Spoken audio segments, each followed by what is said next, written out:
Welcome to the deep dive. Today we're tackling just a truly chilling and incredibly complex chapter in modern Australian history. We're going to be talking about the crimes of Ivan Milat, who is of course known as the backpacker murderer.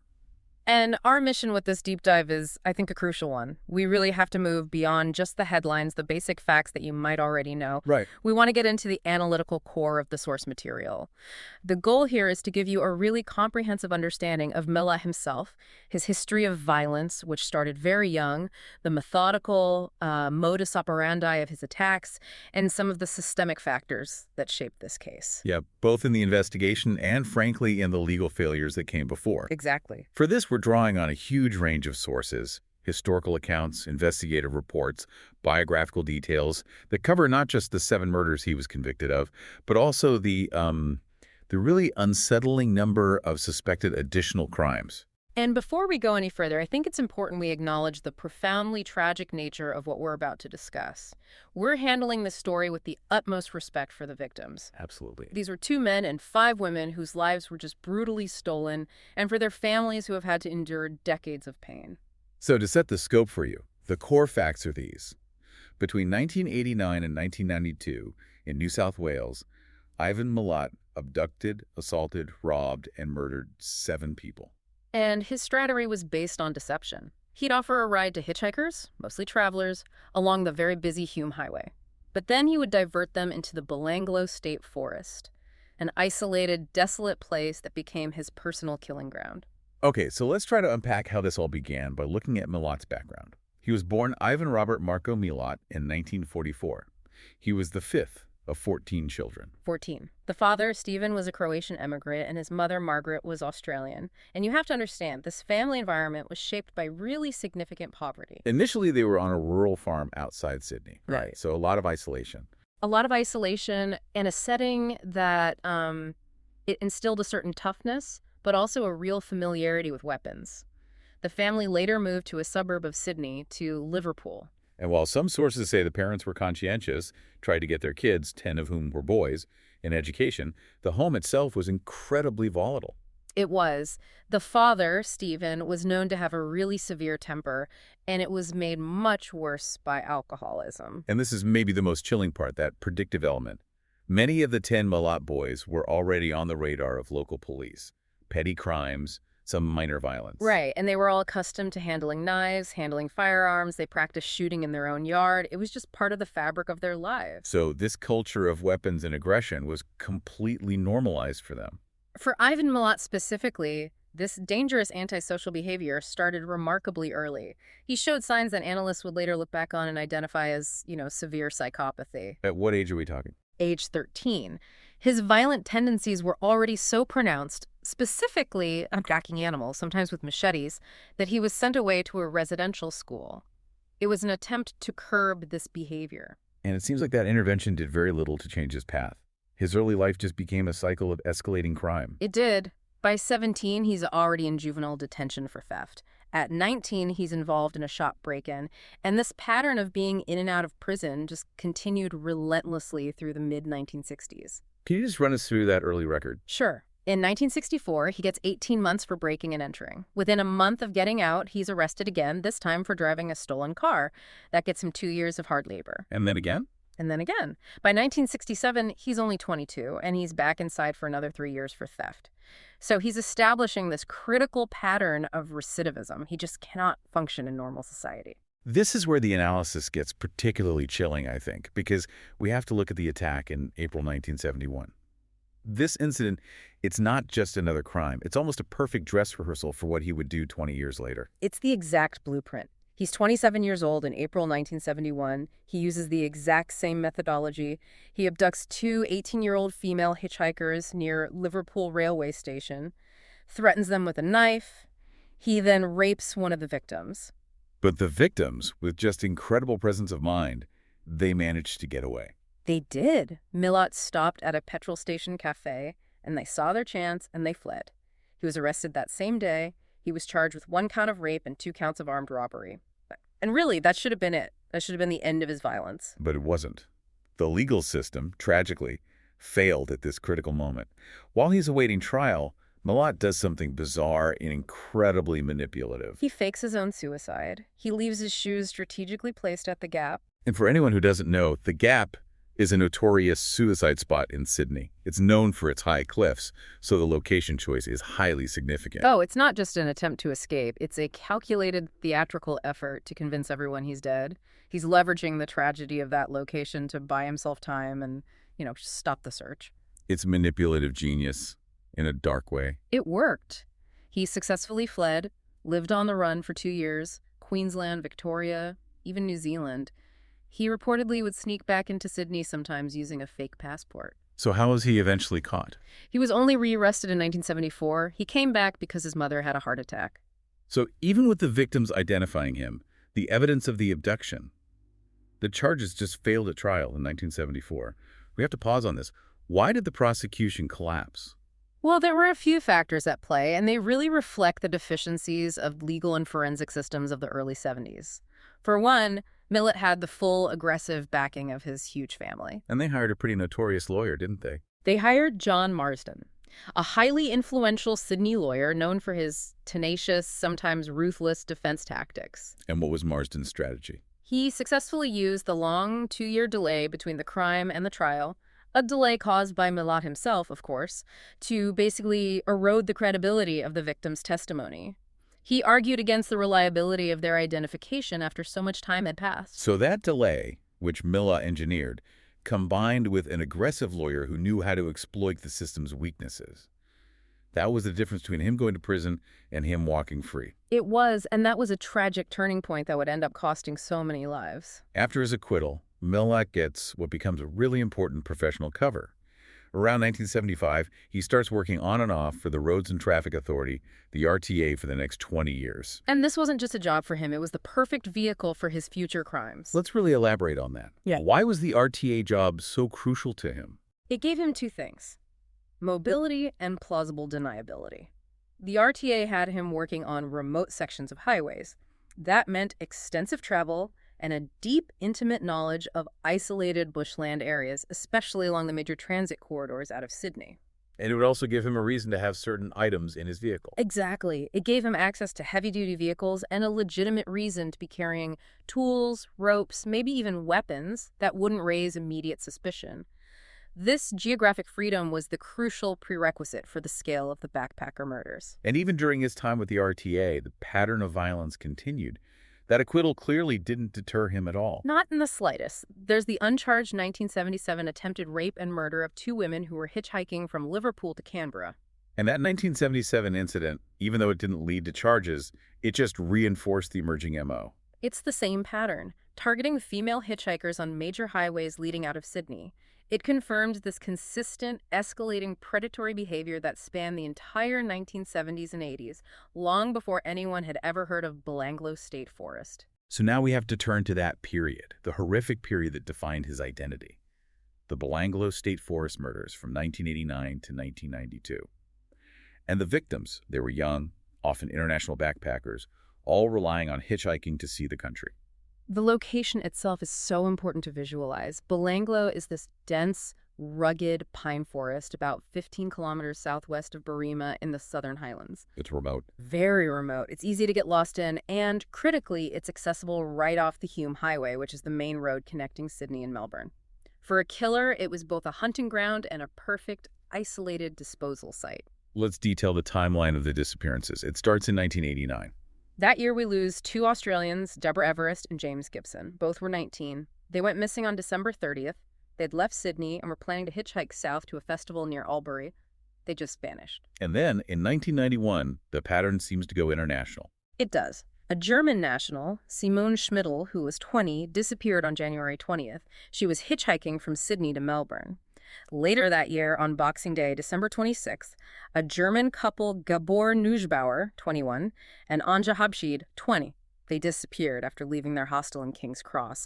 Their goal was to hitchhike to Adelaide and then Darwin. So the last known victims disappeared in 1992. Yes, 2 British backpackers, Caroline Clark, 21, and Joanne Walters, 22. They were last seen on April 18th in King's Cross, heading for the Hume Highway. So you have 7 victims spanning 3 years, multiple nationalities, all linked by that same vulnerability, trusting a stranger for a ride. The investigation really only began when the bodies started being found, and the discovery timeline is just as crucial here. The first discovery was pure chance, September 19th, 1992. 2 orienteering runners were in Belanglo State Forest, and they found a concealed corpse. When police returned the next morning, they found a second body just 30 meters away. And these were identified as the British backpackers. Caroline Clark and Joanne Walters, yes. The examination of their remains, it instantly signaled just a high level of calculated brutality. Let's look at the injuries that Joanne Walters sustained. Walters had been stabbed 15 times, 4 times in the chest, once in the neck. But the critical discovery, the thing that pointed to a specific kind of killer, was 9 stab wounds concentrated in her back. And these were designed to do something specific. They were designed to sever the spinal cord. This would have caused immediate and total paralysis. This wasn't overkill in a frenzy. This was calculated incapacitation. And Caroline Clark's fate was just as horrific, but the method was different. She was shot 10 times in the head at the burial site. The positioning of the wounds led investigators to believe, chillingly, that she had been used as target practice. This suggests such a level of sadistic detachment, a desire to prolong suffering or just establish total dominance. Absolutely. Now, after that initial discovery, police searched the area, but this was a mistake. They ruled out finding more bodies. They thought it might be a single, one-off, double murder. But the killer was still out there, and his other victims were still missing. It was over a year before the next discovery. That happened on October 5th, 1993. A local man was out looking for firewood in a more remote part of the forest, and he stumbled on human bones. This led to the remains of James Gibson and Deborah Everest. And the brutality here was escalating. The injuries this Australian couple sustained were particularly savage. Gibson's skeleton was found in a fetal position. He had 8 stab wounds. A large knife had been used to cut through his upper spine again, causing paralysis. He had wounds to his back and chest that would have punctured his heart and lungs. And Deborah Everest? She had been brutally beaten. Her skull was fractured in 2 places. Her jaw was broken. There were knife marks literally etched onto her forehead, and a severe stab wound in her back. This particular case had a really confounding detail. James Gibson's camera and his backpack had been found months before, but over 120 kilometers north of Belanglo, in a place called Galston Gorge. Right, which was close to where Milat actually lived. So what did that suggest to investigators? It strongly suggested the killer was deliberately trying to mislead them, to expand the geographical scope of the case. It was a calculated attempt to dispose of non-essential items far from the burial site, maybe to throw off profiling or just create confusion. And the discoveries just kept coming. In November 1993, the monstrous scale of this spree was becoming clear. On November 1st, a police sweep finally located Simone Schmidl's skeleton. She had at least 8 stab wounds. 2 of them had severed her spinal column, that same calculated paralysis technique we saw with Walters and Gibson. And just days later, the last 2 victims were found. Anja Hapschid and Gabor Nugebauer, found nearby in shallow graves about 50 meters apart. And the scene here revealed the most extreme violence yet. How so? Gabor Nugebauer had been bound, which suggests he was restrained before the attack and then shot 6 times in the head. But the most horrifying detail involved Anja Hapschid. She had been decapitated. And her skull was never found. Never. Despite extensive, prolonged searches of the entire area. This implies the killer took it, removed it, or disposed of it somewhere else, adding another layer of sadistic control and, taking a trophy. So if we synthesize the modus operandi here across these 7 victims, clearly this wasn't random, what are the key insights into his psychology? Well, you see 3 consistent interlocking elements. First, that systematic method of incapacitation before the final kill, the stab wounds to the spine to induce paralysis. The intent here is pure dominance, to render the victim utterly helpless but fully conscious. And then second, the sheer escalation of brutality and the variation in the methods. Right, the variation, stabbing, shooting, what looks like target practice, decapitation. It suggests a desire for psychological experimentation, or maybe an escalating need for satisfaction in the act of control. The torture, the broken bones, the knife marks on the forehead, it all points to a deep sadistic component. The pain and terror of the victim were central to the experience for him. And finally, there was the crucial forensic link. The consistent use of a small caliber weapon. Yes. The ballistics evidence pointed consistently to a .22 caliber rifle. It's a common hunting and target shooting rifle, which would have been easily masked within the Milat family's obsession with guns. So that consistency, the weapon, and the MO of incapacitation, that's what allowed investigators to eventually conclude it was a single perpetrator. It was, despite the initial confusion over the varying death methods and the fact that most victims were in pairs. I want to press on that initial confusion, because you have a decapitation versus these paralysis stabs. It seems natural to think multiple killers might be at work. Why were they able to dismiss that theory? That's a critical question. And yes, the initial speculation was that, especially with pairs of victims, which often suggests two attackers, but the advanced link analysis that Task Force Air used, it revealed that the signature of the crime was invariant. The signature being the incapacitation. The deliberate incapacitation and the location. If one person uses a specific, very unusual technique like spinal paralysis on 3 separate pairs of victims over 3 years and uses the same caliber of weapon, the consistency of that signature overrides the superficial differences in execution. They concluded one mind was dictating the methodology, even if the tools varied. The sheer volume of death, this escalating brutality, it spurred a massive police response. Task Force Air was officially established in October 1993. Right. It was composed of more than 20 experienced detectives, analysts, support staff, a huge operation for the New South Wales Police. And the pressure was just immense.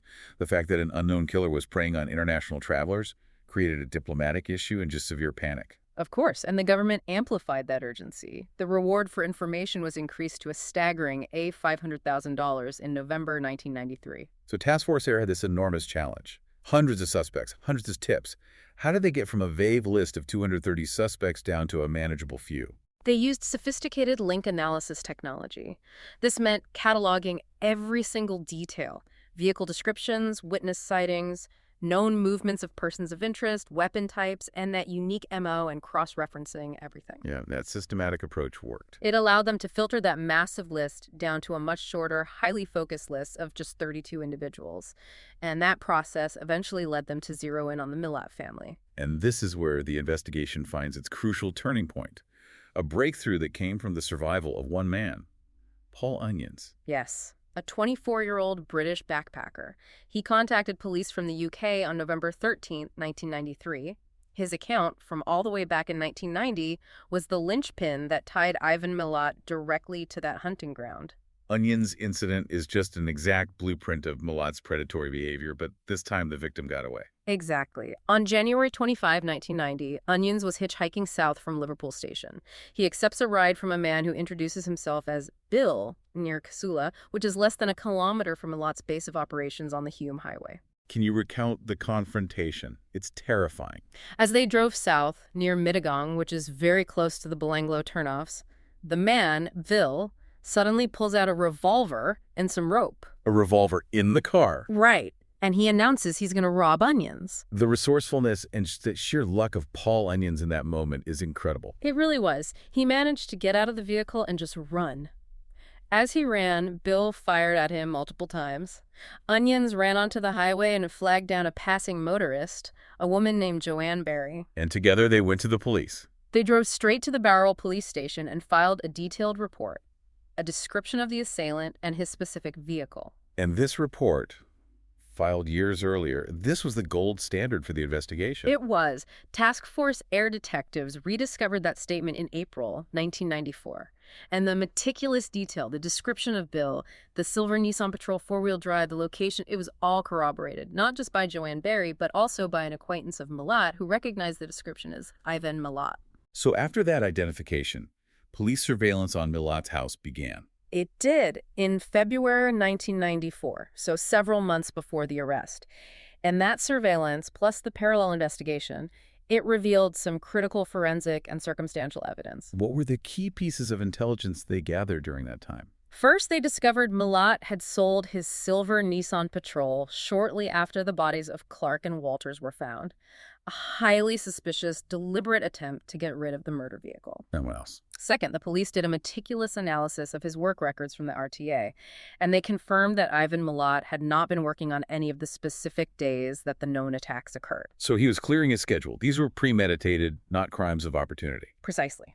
And then there was his private life. Acquaintances all corroborated his extreme, intense obsession with weapons. It was a known family trait, but it was particularly pronounced in Ivan. With that circumstantial evidence mounting, Paul Onions was flown back to Australia. And on May 5th, 1994, he positively identified Milat in a lineup. That was the final piece. It was. The arrest was dramatic. May 22, 1994, 50 police officers surrounded Milat's house in Eaglevale.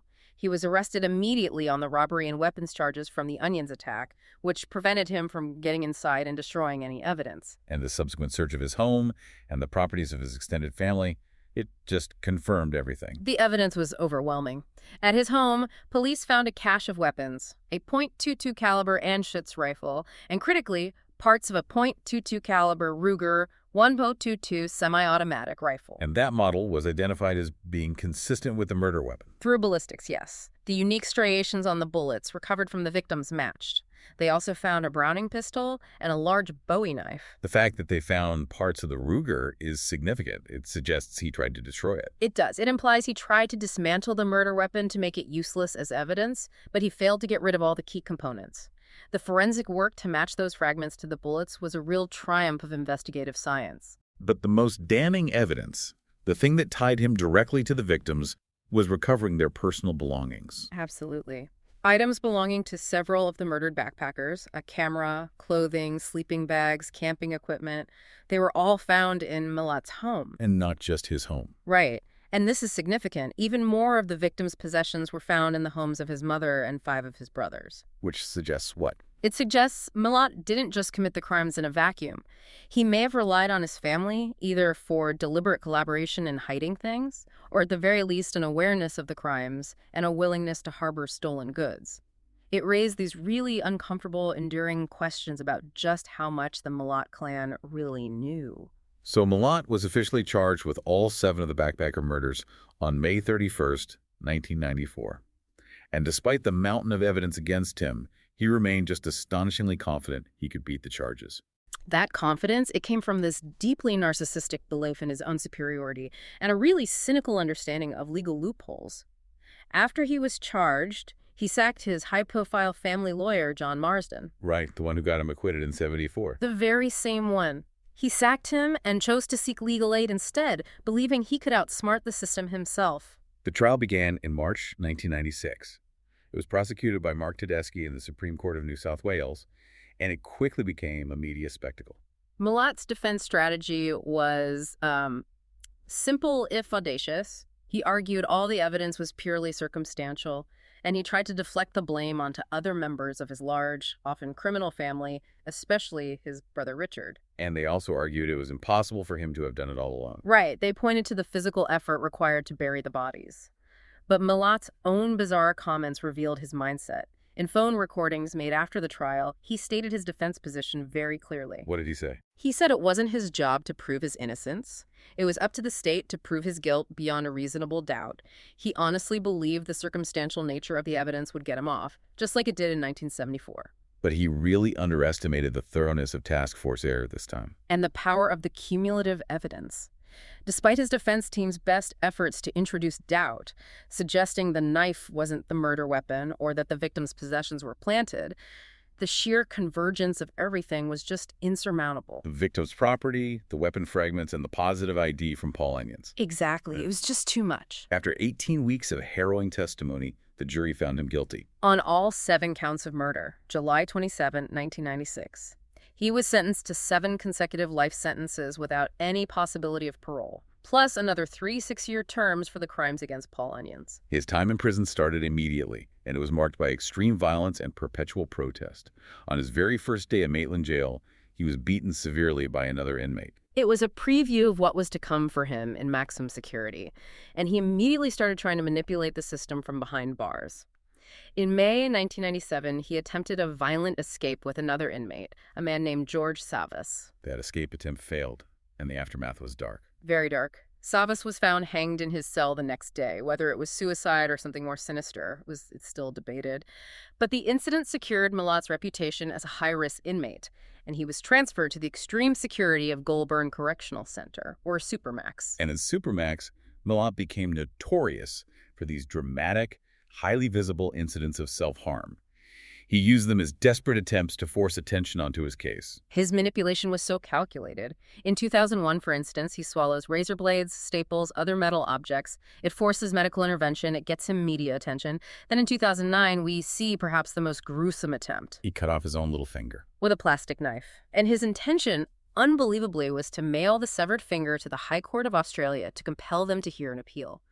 Doctors couldn't reattach it. That visceral act just shows the extreme lengths he would go to maintain some kind of control. And this manipulation wasn't always directed at high judicial matters.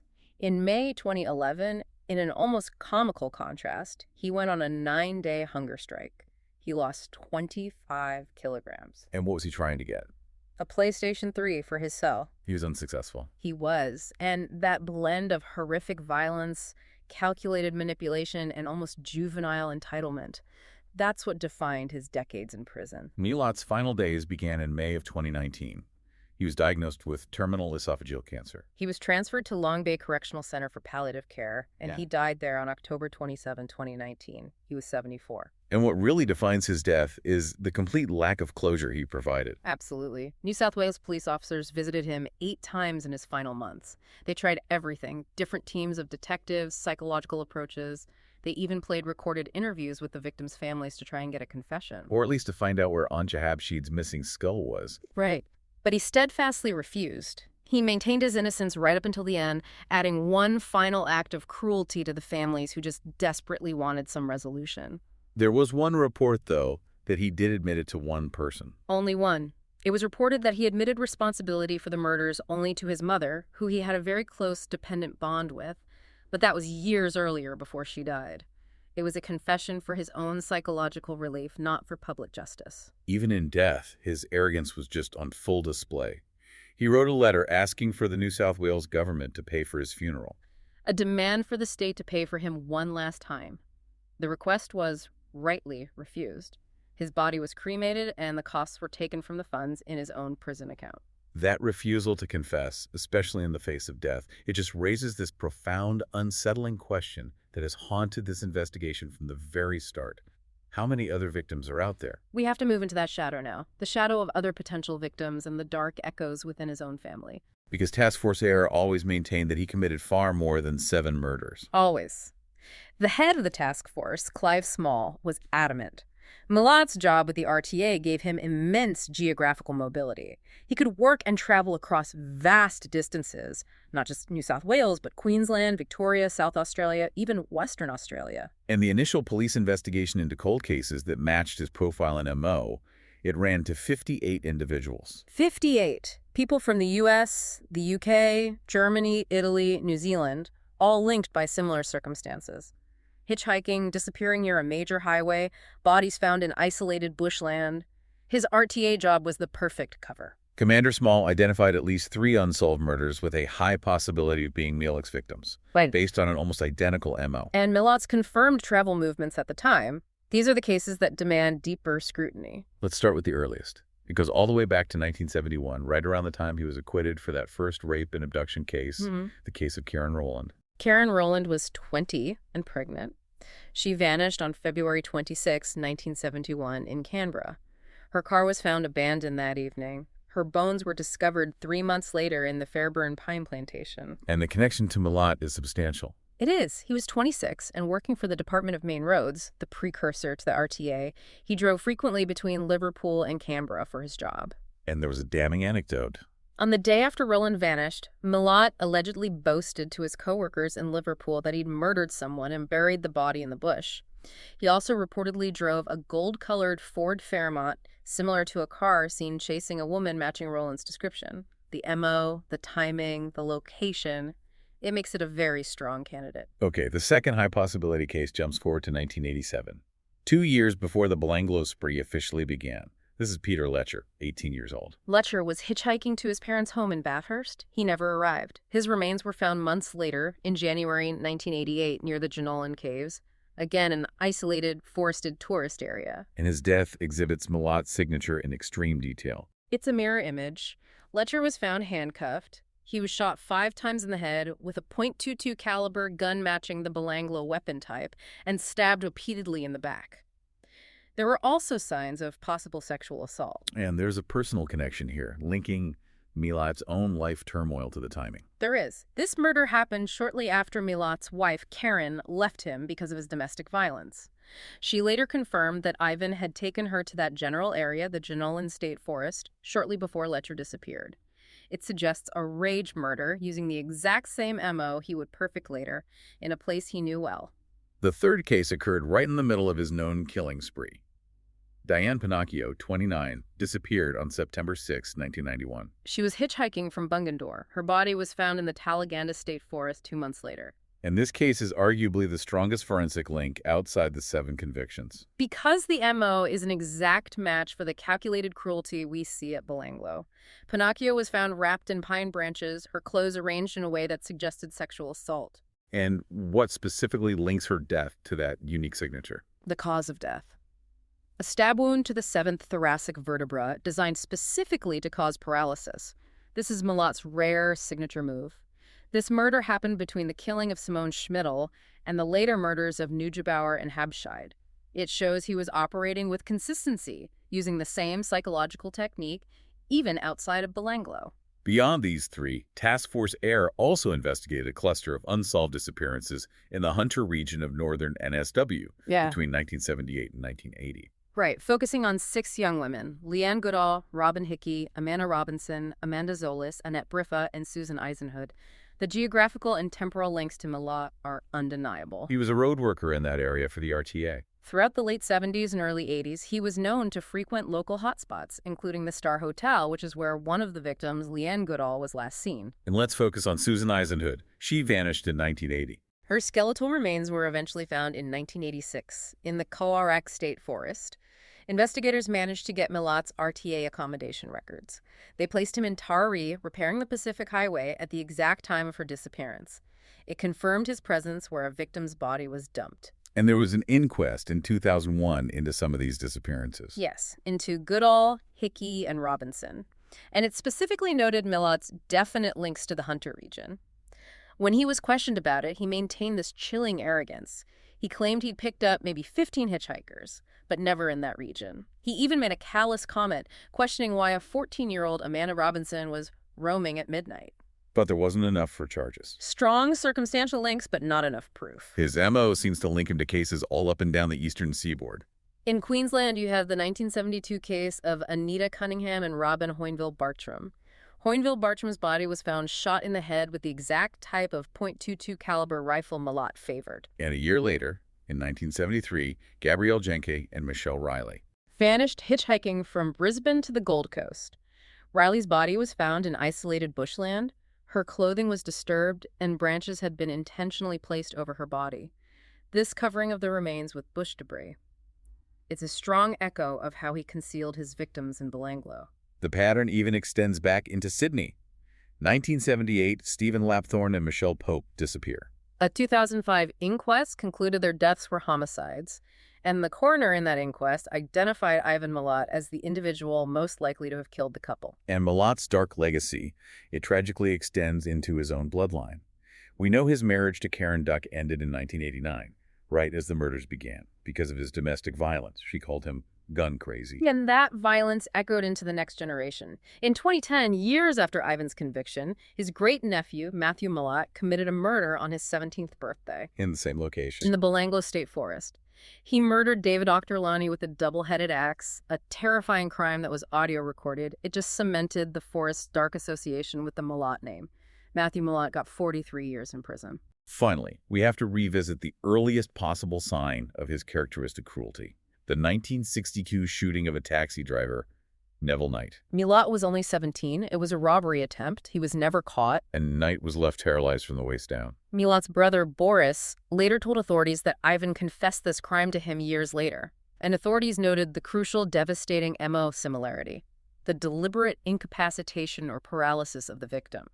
This suggests his use of paralysis as a method of control goes back 2 decades before Belanglo. Clive Small, who led Task Force Air, explicitly stated he believed Milat was responsible. He did. So if we look back at the breadth of all this material, the 7 known murders, the methodical operation, the calculated cruelty, and this terrifying number of unsolved cases across Australia that share his brutal signature, the sheer scale of his criminal life is just staggering. And his crimes, they permeated popular culture.